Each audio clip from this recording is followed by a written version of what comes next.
Hello, good evening. Another thought for the day before the day completely disappears. Have you noticed how so many videos out there now are downselling the idea of coming to the Philippines, trying to convince you out there that maybe the laws, the infrastructure, all the little niggly day-to-day things are not worth coming here anymore. And you get people like Mr. Muscles, I'll call him, Jim, the one that was going to put his house he built in the Philippines into a piggery. Well, he's over enjoying his fruits of life again in Vietnam. I'm sure his wife or ex-wife, whatever she is, here in the Philippines is fuming every time she watches him on screen, especially with another lady. Yeah, the guy he's got a screw loose, surely. Anyway, we don't need to talk about him all day. But one thing that bothers me about so many of the blogs, in a way they're attempting to, obviously they're trying to get clicks. They're trying to build their channel up.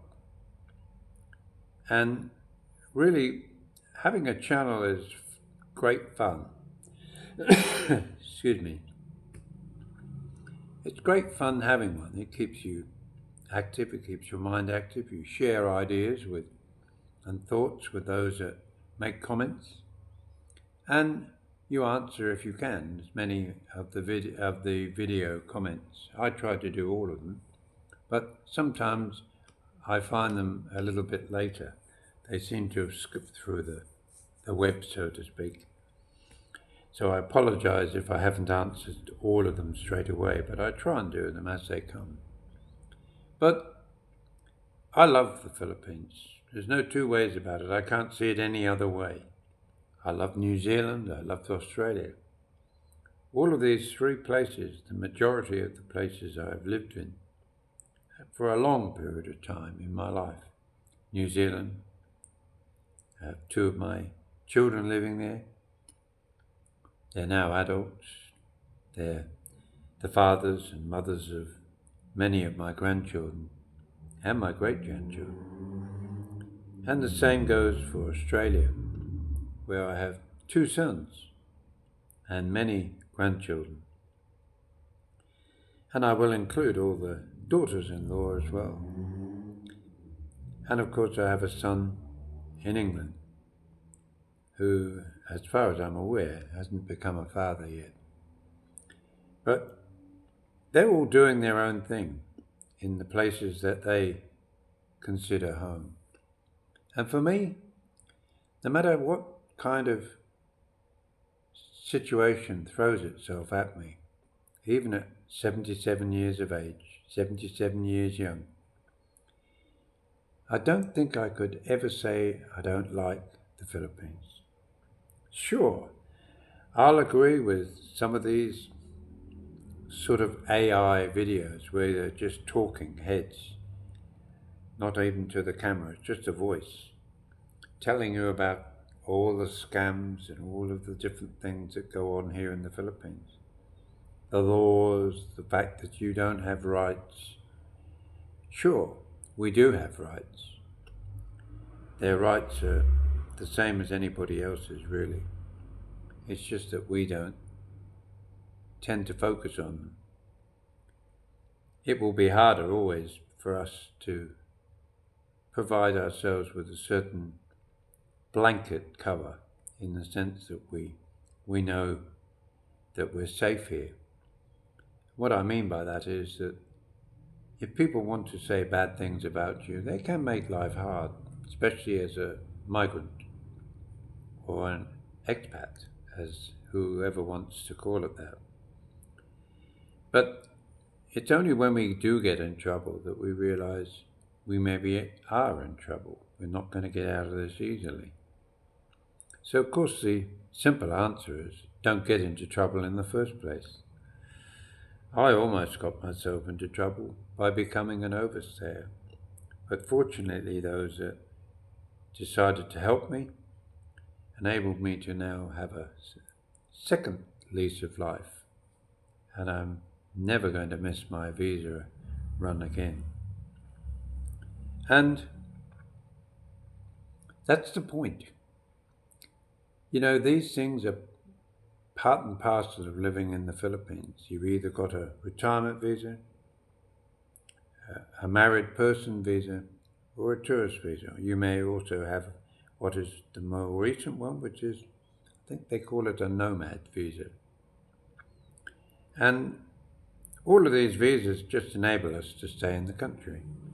If you're in Australia, you need a visa. If you live in New Zealand, you needed a visa, especially if you came from outside of Australia or New Zealand, or some of the Pacific Islands that are given the same rights. But inevitably, you have to make sure that you comply with those simple rules of staying in the country. It's no good just pouring out videos saying how waiting in the bank is a pain in the arse, that having to travel by jeepney isn't as comfortable as travelling in a nice new car. It's no good complaining about the infrastructure. I mean, at the moment, infrastructure is a bad word, certainly here in the Philippines. Those that are watching the news or aware, living here, will know that there's a lot of focus on infrastructure, or should I say, the ones that have been paid for but haven't actually been produced. They're looking for the money. They sure know who's got some of it, but like the justice system around the world, it moves very slowly. And currently, the Philippines is going through a little bit of natural disasters. This time of the year, we always have cyclones. I won't say tornadoes, but we have high wind gusts and we have heavy, heavy rain, which come with it floods and landslides and many catastrophes, along with volcanoes that occasionally come to life, and of course, earthquakes. And those that have ever lived in New Zealand or Japan would know they're just part and parcel of life. It's no good complaining about it. I really do. My heart goes out to the families that have lost everything, especially when you consider that so many families that have lost everything through earthquakes at the moment. Not only have families lost members of their family, sadly, people who have very little or nothing, to lose everything must be a dreadful thing to go through. And for most foreigners here, we can locate quite easily. We can go and rent a room in a hotel if our property is damaged. But for the locals, they're forced to live in tents in safe places, find a piece of canvas to protect themselves from the elements, and hopefully start to pick up the pieces. So while everybody is producing all these walking street videos, sexy girls walking down beaches, girls on the back of motorbikes, the age of your grandchildren, who you now call your wife or your girlfriend, good on them. If that's what they want, that's what they get. It's something for everybody. I have a friend who is over here looking for a wife. He's fast discovering the joys of being taken for a ride rather than taking them for a ride.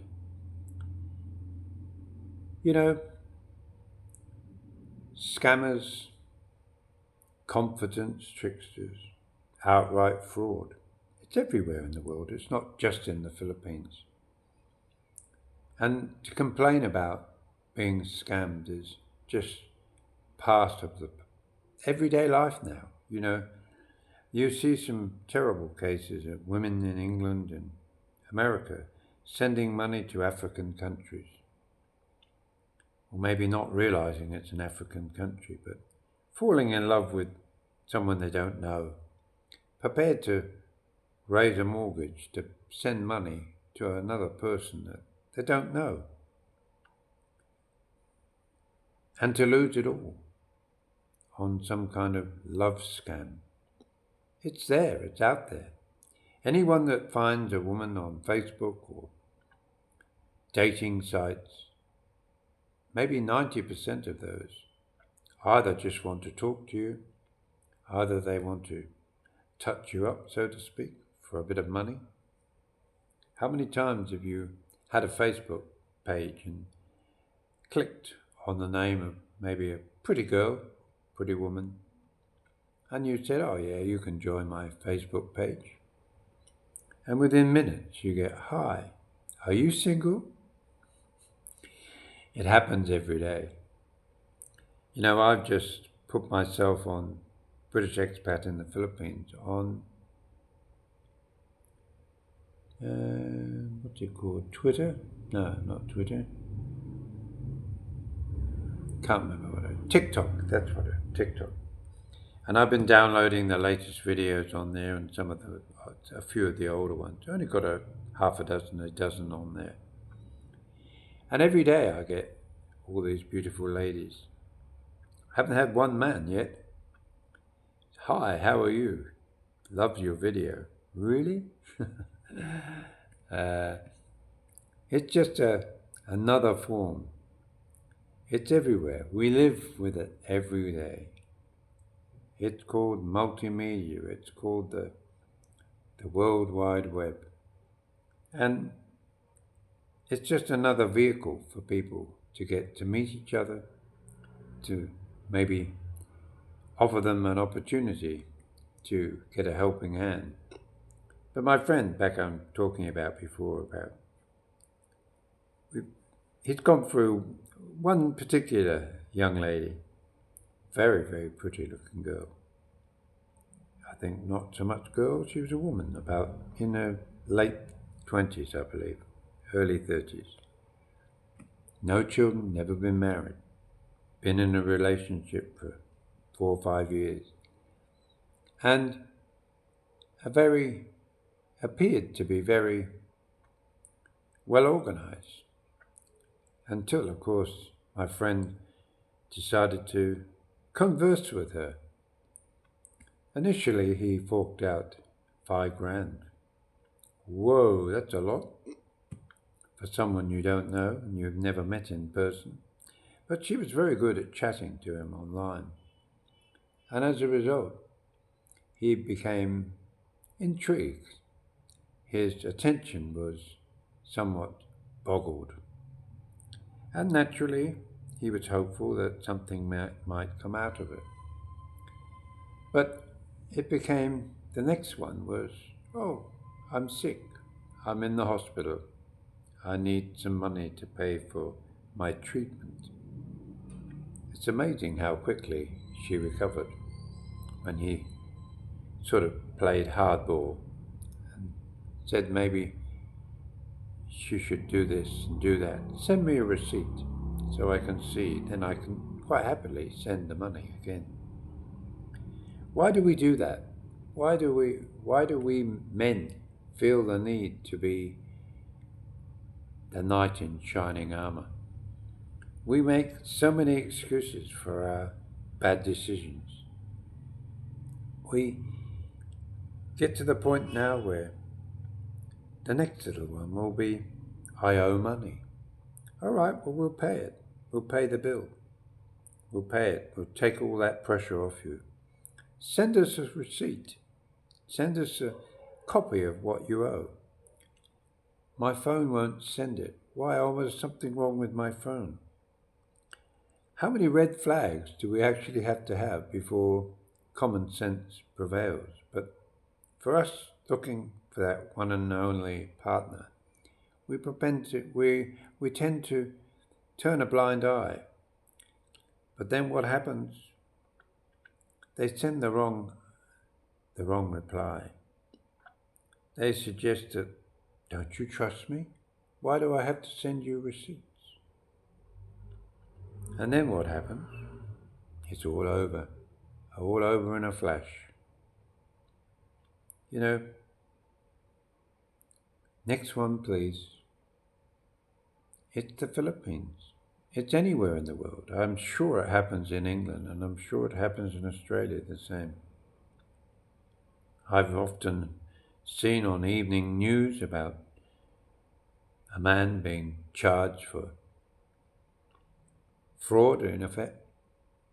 Some old lady who's sent him $50,000, $100,000. No intention of anything beyond the money. And she's heartbroken. But it's just another form of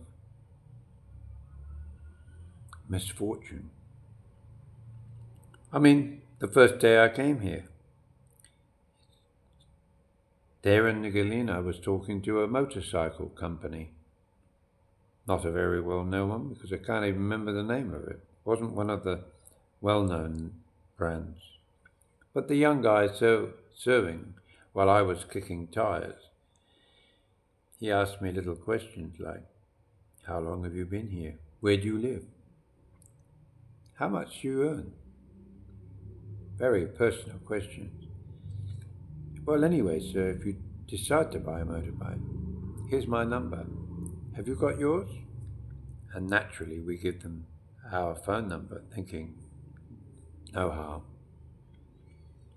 Within one day, I had a phone call, a message, text, asking, please, sir, can I have an important conversation with you?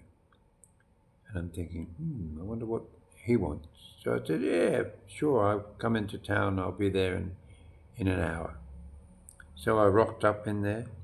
And the first thing he said, sir, can you lend me 30,000 pesos? 30,000 seemed such a small amount of money when I first came here.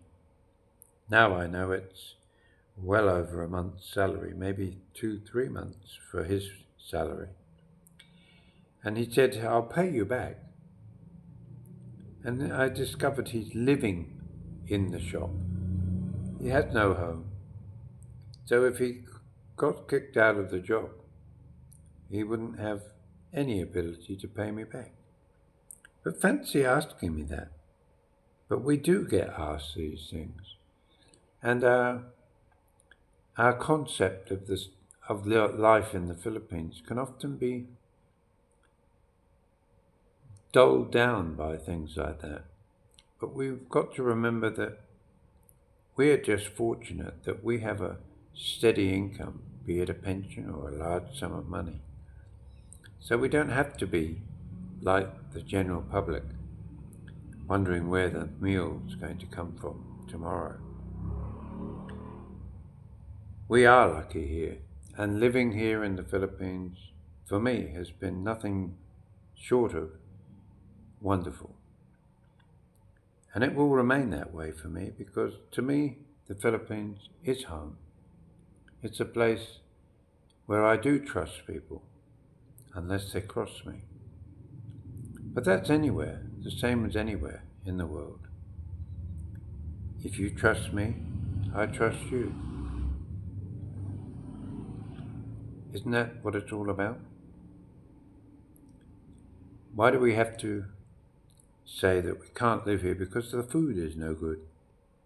Why do we have to say that because there's potholes in the road, dogs barking, karaoke? All these things we know are part and parcel of living in the Philippines. But always, I say to myself, I'm so lucky to be a part of the Philippines picture, part of a wonderful community, one where they do care about you. Sure, some will care more if you open your wallet, but it's up to you how much you want to give and whether you want to. No one says you can't, But at the end of the day, the Philippines is my home. Thanks for watching. Bye now.